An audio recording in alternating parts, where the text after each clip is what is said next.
श्री शिवाय नमस्तुभ्यं महाराज। 22 नवंबर 2025 को प्रदोष काल शाम 6:31 बजे से 7:41 बजे तक रहेगा। ये दिन शनिवार मार्गशीर्ष शुक्ल पक्ष की द्वितीया तिथि है, जिसका विशेष महत्व चंद्र दर्शन के रूप में है। इस दिन चंद्रमा के दर्शन करना और उन्हें अर्घ्य देना बहुत शुभ माना जाता है, जिससे शांति, सुख और समृद्धि प्राप्त होती है। चूंकि ये शनिवार है, इसलिए ये शनिदेव की पूजा के लिए भी शुभ है। नारायण ने बोला, लक्ष्मी आज शनिवार का दिन है, जिस दिन अपन इस दरिद्रता से मिलने के लिए पीपल के पेड़ के नीचे आए हैं। हिंदू धर्म में ये दिन पीपल के वृक्ष के लिए पूजनीय होगा। जो भी शनिवार के दिन पीपल के वृक्ष की पूजन करेगा, दूध चढ़ाएगा या मिष्ठान का भोग लगाएगा, लक्ष्मी और नारायण उसके घर में प्रवेश कर जाएगा। लक्ष्मी और नारायण उसके घर में प्रवेश करेगा, इसलिए नियम बनाया। कौन से दिन का? शनिवार। लक्ष्मी जी बोली, नारायण आपने तो एक दिन का वार लिख दिया। शंकर जी ने 7 वार बनाए हैं, रविवार, सोमवार, मंगल, बुध, गुरु, शुक्र और शनि। ये शिव जी ने बनाया।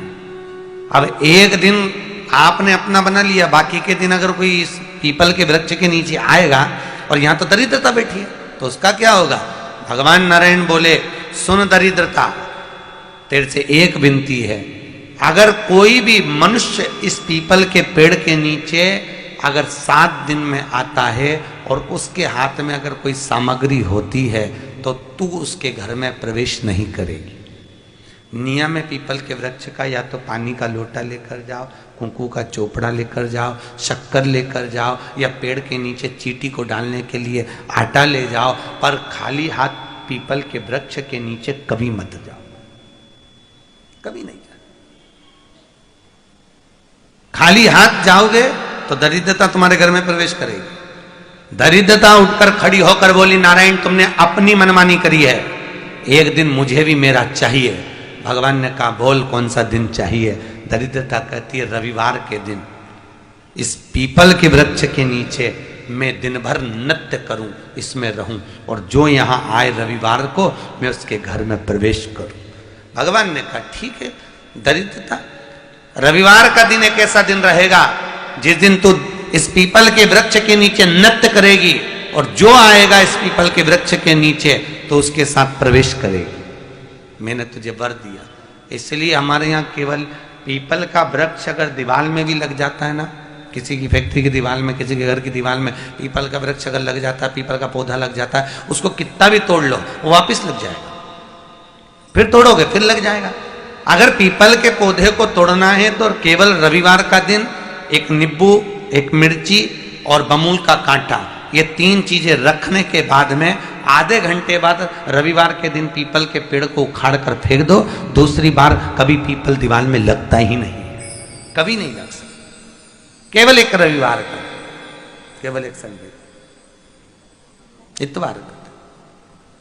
घर में दीवारों पर अगर पीपल लग भी गया है, इसलिए पीपल के वृक्ष को उखाड़ने का, अगर घर में पीपल लगा हुआ है या पीपल का पौधा हमारे घर में लग गया, उसको उतारना, निकालना, लगाना, तो पीपल के वृक्ष को अगर निकाला जाता है तो रविवार के दिन, और अगर पीपल के वृक्ष को कहीं लगाया जाता है तो सोमवार के दिन या मंगलवार के दिन, बुधवार के दिन, इन दिनों में लगा सकते।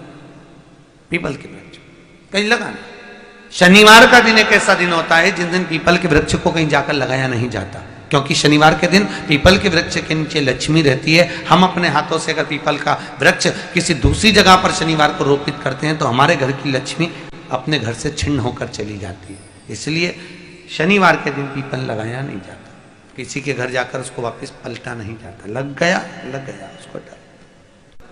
प्रभु मेरी धर्म पत्नी को कहाँ रखूं आप बताओ? वो तो जहां यज्ञ होता है, अनुष्ठान होता है, दान होता है, पुण्य होता है, सत्कर्म होता है, वहां जाने को तैयार नहीं। अब करूं क्या? भगवान ने बोला, एक काम करो। दुर्वासा जी बोले, जिसके यहां रात्रि में बर्तन झूठे पड़े रहते हो, उसके घर में इस दरिद्रता को लेकर तुम प्रवेश कर जाना। जिसके यहां रात्रि में बर्तन झूठे पड़े हो, वहां लेकर प्रवेश कर जाओ। दूसरी जगह दुर्वासा जी बोले, जो स्त्री घर में दोपहर के समय पर सो रही हो, उसके घर में इसको लेकर प्रवेश कर जाइए। जो स्त्री दोपहर के समय में घर पर सो रही हो, इस दरिद्रता को लेकर प्रवेश कर जाइए। तीसरा, जिसके यहां पर दरवाजे पर कांटे वाले पौधे लगे हों, उस घर में इस दरिद्रता को लेकर प्रवेश कर जाइए। दरिद्रता, कितनी सुंदर बात कही है।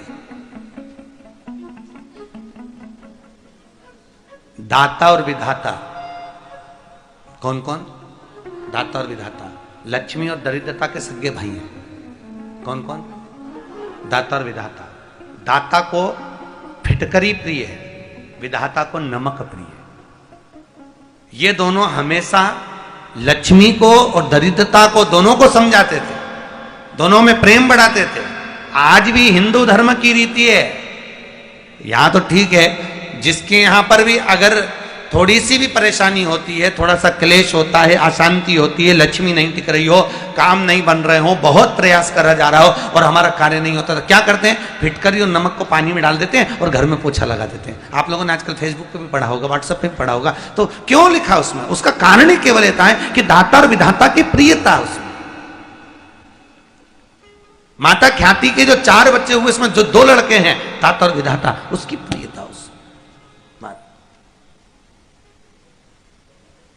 उसकी पूर्णता उस। अब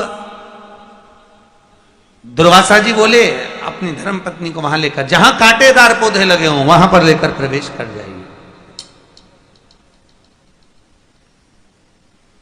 कांटेदार पौधों में उस दरिद्रता का निवास हो गया। कितना विचित्र कथा यहां वर्णन करी है। श्रीमद् भागवत के अंतर्गत जो वर्णन किया कि मृत्यु निश्चित है। भगवान शंकर की पवित्र कथा कह रही है, शिव महापुराण की कथा वर्णन कर रही है। परिस्थिति कैसी भी हो, उस परिस्थिति में यदि आपका परिश्रम, आपकी मेहनत, आपका संघर्ष और भगवान शंकर पर करा गया विश्वास है, तो उस परिस्थिति से निकला जा सकता। परिस्थितियों से लड़ने वाला ही एक दिन आगे हो पाता है। अपनी किस्मत को रोने वाला कभी आगे नहीं बढ़ पाता। दुनिया में ऐसे कई लोग हैं जो अपनी किस्मत को हमेशा रोते रहते हैं, भगवान ने हमको ऐसा बना दिया, भगवान ने ऐसा बना दिया। अरे भाई, परिस्थितियों से लड़ो, बाहर हो जाओ, निकल जाओ। रो मत किस्मत के लिए। मेहनत करा नहीं, संघर्ष करा नहीं और किस्मत को रोते रहो तो क्या मतलब। थोड़ा धैर्य रखकर परिश्रम करके आगे बढ़ो। शिव महापुराण की कथा कहती है, बाबा का चरित्र कहता है। मां जगतजननी जगदम्बा अंबा पार्वती मैया चंद्रमा को अपने मस्तक पर धारण करती हैं। शिवजी चंद्रमा को स्वयं धारण करते हैं। चंद्र घंटा, माँ का ये प्रति स्वरूप, माता का ये नाम जीवन में एक शांति और आनंदता और धैर्य देता। शिवजी का चंद्रमौलेश्वर नाम सुख प्रदान करता, आनंद देता। और चंद्रमौलेश्वर महादेव की, चंद्र घंटा माता की। ये सुख प्रदान करता है, आनंद प्रदान करता है, वैभव प्रदान करता है। आगे विदल और उत्पल 2 असुर ऐसे हुए जिनको माता ने कुंदुक का प्रहार कर कर मारा और शिवजी का नाम कुंदकेश्वर। कुंदकेश्वर। जब कोई दवाई, कोई औषधि, कोई गोली शरीर को नहीं लगती है, तब कुंदकेश्वर महादेव का नाम लेकर उसको खाना चाहिए। डॉक्टर को दिखाओ, डॉक्टर का इलाज करवाना जरूरी है। डॉक्टर का इलाज करवाते रहो, दवाइयां लेते रहो, खाते रहो, पर उसके साथ में अगर दवाई काम नहीं कर रही है तो भगवान शंकर का, कुंदकेश्वर महादेव का नाम हमें बल प्रदान करता है, एनर्जी देता, बल देता। शिव कथा कर रही, भगवान शंकर का संवाद कर। शिव महापुराण का चरित्र वर्णन करता है। भगवान शिव का पवित्र चरित्र कह रहा है कि जीवन में अगर कोई दुख एकदम सामने आकर खड़ा हो जाता है तो कुंदकेश्वर महादेव का नाम उस दुख को समाप्त करता है, उस तकलीफ को समाप्त करता है। कौन से महादेव? कुंदकेश्वर। ये सुख प्रदान करता है। जिनके नयनों में नंबर बढ़ते चले जा रहे हो, चश्मा उतर नहीं रहा हो, दूर का नहीं दिखे, कहीं किसी को पास का नहीं दिखे, रहते हैं।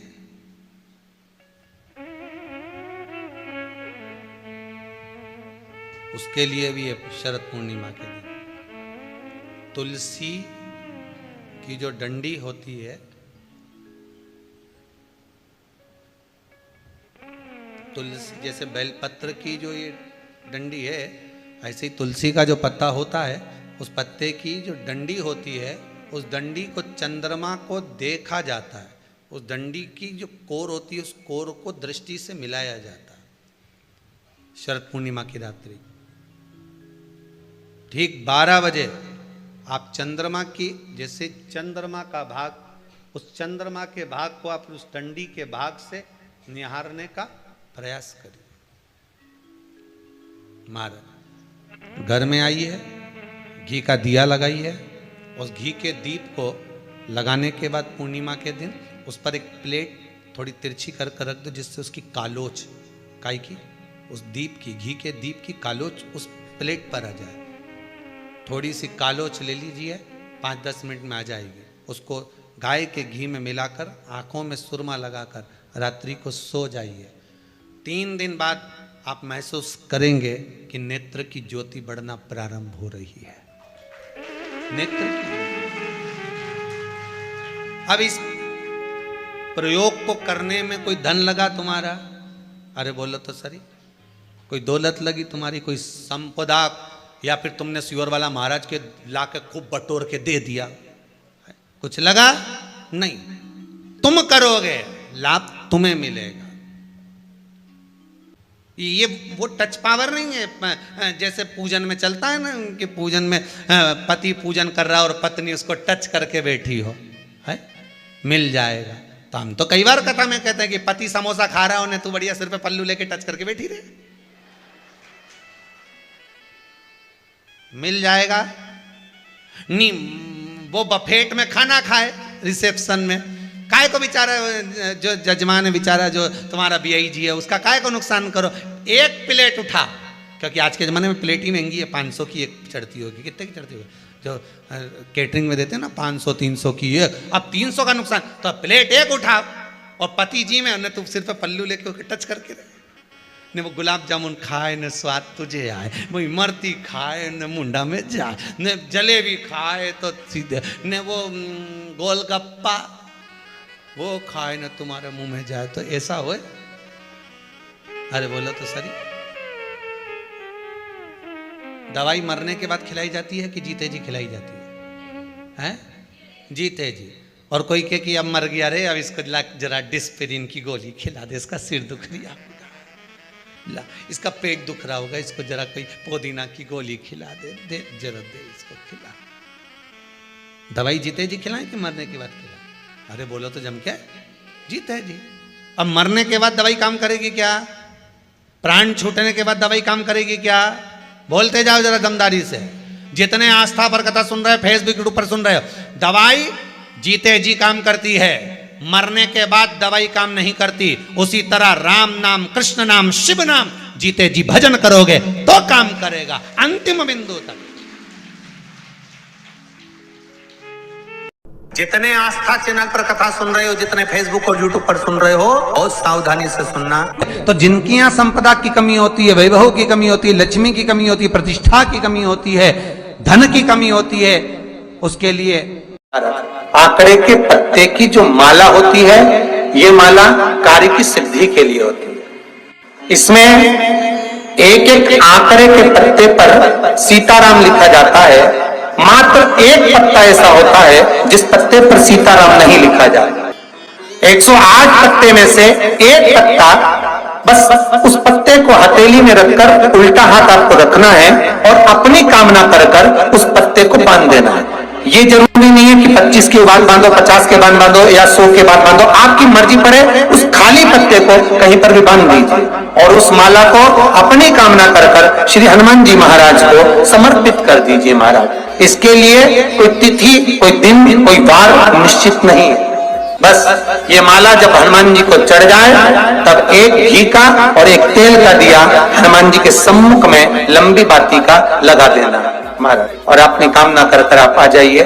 आपकी वो कामना 2.5 महीना या 3 महीना, इससे ज्यादा नहीं जाएगा, वो कामना बाबा पूरी करेगा। क्योंकि शिव और हनुमान ये सब एक ही स्वरूप है। श्री शिवाय नमस्तुभ्यम, सब बोलिए एक बार जमकर, श्री शिवाय नमस्तुभ्यम। प्रैक्टिकल जरूर करना, कहीं सियोर वाला महाराज झूठ तो नहीं बोल रहा। शास्त्रों की बातें हमारे जीवन में हमें सुख प्रदान करे, इसलिए इस भाव का आनंद करते हुए। काशी में जो शिव जी की स्थापना कौन ने करी? काशी में जो शंकर भगवान बैठे उनकी स्थापना करी थी शनि महाराज। किसने करी थी? शनि महाराज ने। क्योंकि भगवान शनि महाराज को उनकी माता के द्वारा श्रापित हो गए और शनि महाराज कांपने लगे। शनि महाराज कांपते कांपते, मैं जाऊं तो जाऊं कहां, करूं तो करूं क्या। महाराज शनि महाराज दौड़े और दौड़कर भगवान भोलेनाथ के पास पहुंचे। हे शंकर, त्रिकालदर्शी, कैलाशी, अविनाशी, कृपा करिए बाबा भोलेनाथ, कृपा करो। क्योंकि दुनिया में 33 करोड़ देवी देवता हैं जिनको शनि लग सकता है, केवल एक, किसको छोड़कर? शिव को छोड़कर। राम जी को शनि लगा तो 14 वर्ष वनवास चले गए। कृष्ण को शनि लगा तो मथुरा छोड़कर द्वारका चले गए। शनि लगा। हनुमान जी को शनि लगा तो गुफा में बैठकर राम राम जपना पड़ा। शनि सबको लगता है, केवल शनि नहीं लगता तो एक मेरे महादेव को, मेरे भोले बाबा को नहीं लगता। शंकर के पास में शनि आ गए। शनि ने आकर कहा, भोलेनाथ कृपा करिए बाबा, मैं बड़ा कष्ट में हूं, मैं करूं क्या? बाबा भोलेनाथ ने कहा, जा गंगा जी के तट पर काशी में जाकर एक शिवलिंग की स्थापना कर, उसकी आराधना कर और तेरा शरीर ठीक हो जाएगा, कष्ट नहीं भोगेगा। शनि महाराज ने काशी में जाकर शिव जी की स्थापना करी। आज भी नियम है, जिसको शनि लग जाता है एक काजल की डिब्बी ले लो और काजल की डिब्बी को 21 बार उतार कर उसको एकांत में जाकर, जंगल आदि में एकांत में किसी पेड़ के नीचे इतना सा खड्डा खोद कर उसमें काजल की डिब्बी को डाल दो और मिट्टी से पूर दो, उस व्यक्ति का शनि समाप्त हो जाता है।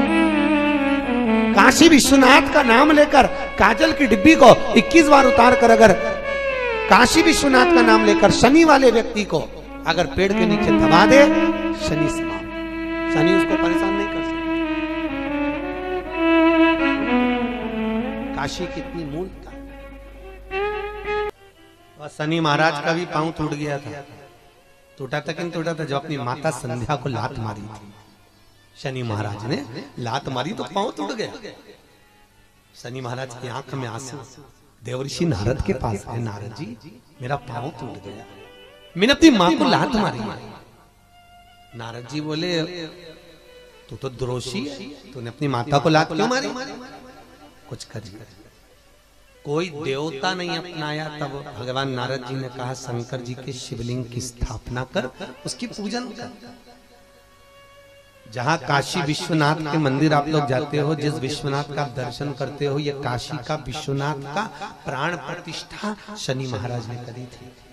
शनि महाराज के हाथ का शिवलिंग है और शिवलिंग की स्थापना कर कर शनि महाराज ने भगवान शंकर से मांगा। शिव जी प्रकट हुए, मांगो शनि, तुमको क्या चाहिए? शनि महाराज ने कहा, मेरा पांव टूट गया, आप कृपा करिए। भगवान शंकर ने कहा, शनि तूने मेरा भजन करा है, जा तेरा पांव तो जुड़ेगा पर पांव में थोड़ी लचकता तेरी बनी रहेगी। दुनिया के लोगों को शनि लगता है और शनि को शंकर लगता है। दुनिया के लोगों को शनि लगता है, शनि को शंकर।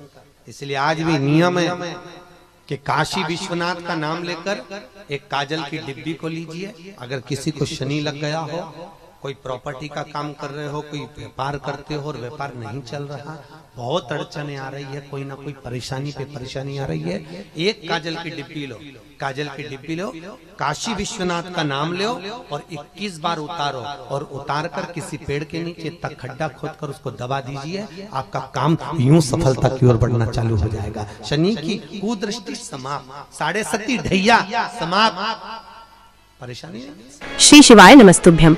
सभी माताओं, बहनों और भक्तजनों से हाथ जोड़कर निवेदन है कि अगर आप इस वीडियो को YouTube पर देख रहे हैं तो इसे लाइक करें और हमारे चैनल को सब्सक्राइब करना न भूलें।